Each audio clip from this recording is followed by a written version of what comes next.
Okay, so getting straight into things, the first positive is we got 3 points, and we haven't picked up 3 points at Goodison Park since 2017.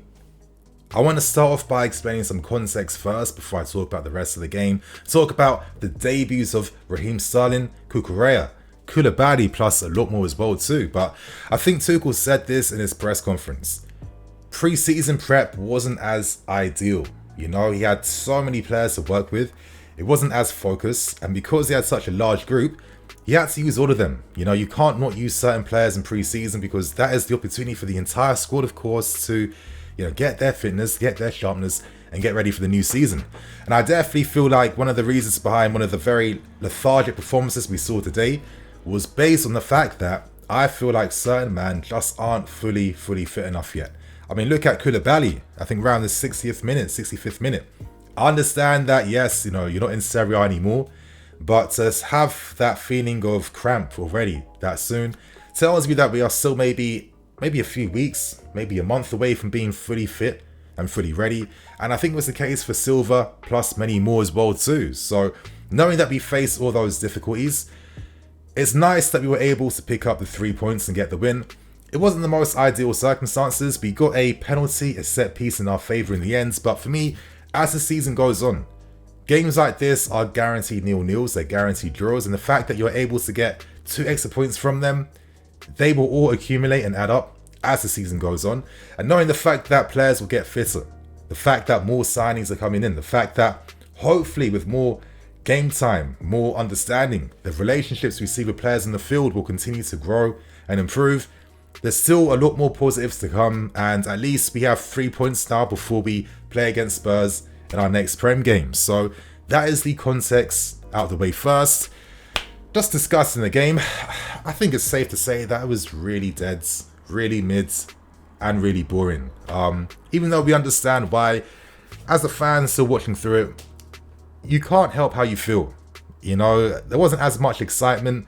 It felt like it was a lot of the same type of sideways passes, a lack of thinking in terms of creativity, in terms of how to break these teams down, a lot of standard crosses inside the box, a lot of corners, a lot of dead balls, a lot of crossing to no one inside the box. And even though I understand that there was some difficulties and we do need time, let's keep things real, I'm not dumb. Small little things like, for example, you know, Sterling playing on the left, Mount on the right, and Kai up front. I haven't seen Kai do anything up front really playing for us, other than like maybe 1 month out of an entire year where he's on form for a bit. I don't see him do too much playing up front for us. And during that pre-season game versus Udinese, I was seeing Sterling false 9, I was seeing Kai on the right and Mount on the left-hand side. So I'm a bit surprised why that didn't continue against Everton. And even like smaller tweaks as well too, in terms of like the use in which players are played and the positions they take up. I mean, I'm looking at guys like Broya when he came on, for example, in that second half. Why is he playing on the left wing instead of Raheem Sterling? Why was Sterling on the left wing with Broya up front, you know, with that strength, that ability to hold the ball up, the intensity, the aggressiveness? It made more sense with him being in the middle compared to that being Raheem Sterling. So it's always those little details as well as the fact that I'm seeing Reece James taking every single dead ball, every single set piece. And normally we know that this guy is unreal when he is taking dead ball, set pieces, crosses, but today nothing was working, and it was just like, why am I seeing this guy playing the same near post crossing technique time after time after time? It was very disappointing in that aspect, and it's just like little tweaks like that. I like to see us maybe we have to be different.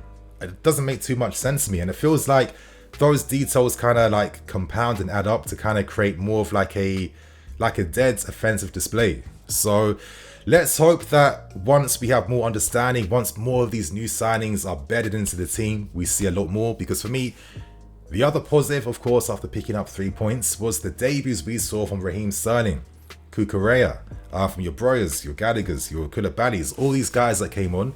And I definitely feel like with how we saw them play, I can see how they can add something to our team and hopefully elevate how this system is played. Because, you know, at times, man, when I see us playing on the fields, I'm seeing us getting outmanned time and time again out wides. I'm seeing us outmanned in midfield. There was lots of times when guys were receiving passes, and I'm still seeing nearly like 24 months later, guys like, where do I move the ball? What do I do next? So let's hope that we can definitely improve the understanding behind the system, because otherwise, I don't know then, because you can't just rely upon the market and just think, oh, if we sign this guy, no, that guy, we could sign the entire world, and I guarantee it will not make any difference offensively in terms of how we break teams down. But regardless, of course, let's talk about the goal before I move on to talking about the debuts of our new signings today. Of course, the set piece comes, and that comes from Ben Chilwell getting fouled inside the box. We get that penalty, and I think credit goes to Jorginho. I think in moments like that, we saw Gary Mina getting in his face, Everton being aggressive, trying to put him off. And Jorginho the entire time was just looking at the ball, zoning himself out from the situation, and purely focusing on where he was going to place that ball. We didn't see a standard little little skip penalty that he does. And it's nice that he's adding that variety to his game. I thought he took it very well. And naturally, that was the most decisive part of the entire game. We did have two other good chances though. There was one from Mason Mount in the first half. I thought it was a nice effort outside the box, good save from Pickford.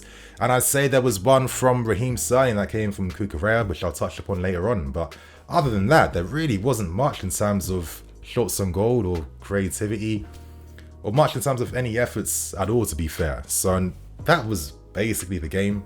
There wasn't too much excitement at all. But let's talk about the players that made their debuts today. I mean, the first guy to start with, of course, is Koulibaly.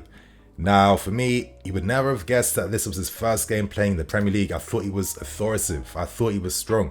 In that first half, there was this one dangerous moment where I think Gordon and another Everton guy nearly had a double team over Koulibaly in the box. But he kept his composure, he focused on the flight of the ball the entire time, and headed the ball away into a less dangerous zone very easily. I liked how he was stepping up into midfield. He really carries that ball. He really runs in behind to, find those positions out wide. I did that a few times in this game in the first half in particular. So it was really no surprise that it was his pass that found Ben Chilwell that won us the penalty. So big credit goes to him for that. And he played that type of pass 3-4 times throughout this game today. Just like that little reverse pass between the lines where he's kind of shifting his body balance away a little bit before playing that pass quickly. And just, taking out two Everton players from one pass. So he's going to add so much in terms of our build-up play down that left-hand side. And for me, I think that the left-hand side will be his guaranteed position throughout the entire season. I think he has a lot of pace, a lot of great reading of the game, great technical play as well too. And in terms of his aerial presence and defending, I thought he really was, it was a real rearguard performance. And actually for me, I would have given him man of the match over Thiago Silva. I thought Silva was good today, of course. There was a few details that was a bit iffy. I know he ranked number 1 for things like passing and stuff like that, but bro, I need to see some quality behind that. I don't care if you're ranked number 1 if most of the passes weren't really affecting the game like that. Compared to Koulibaly, where those passes he was playing, man, was really actually creating something offensively. So I think he was kind of robbed a little bit.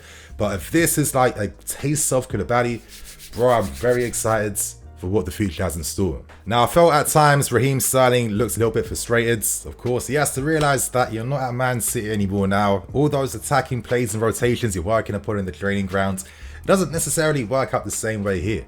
At the same time, you can see his quality. When he's receiving in the half spaces, in one touch, his back's from behind the play, then it's facing it, and then you can see what he's doing and how he's thinking off the ball. He's a movement player. He's very direct. He wants to play 1-2s to get in behind.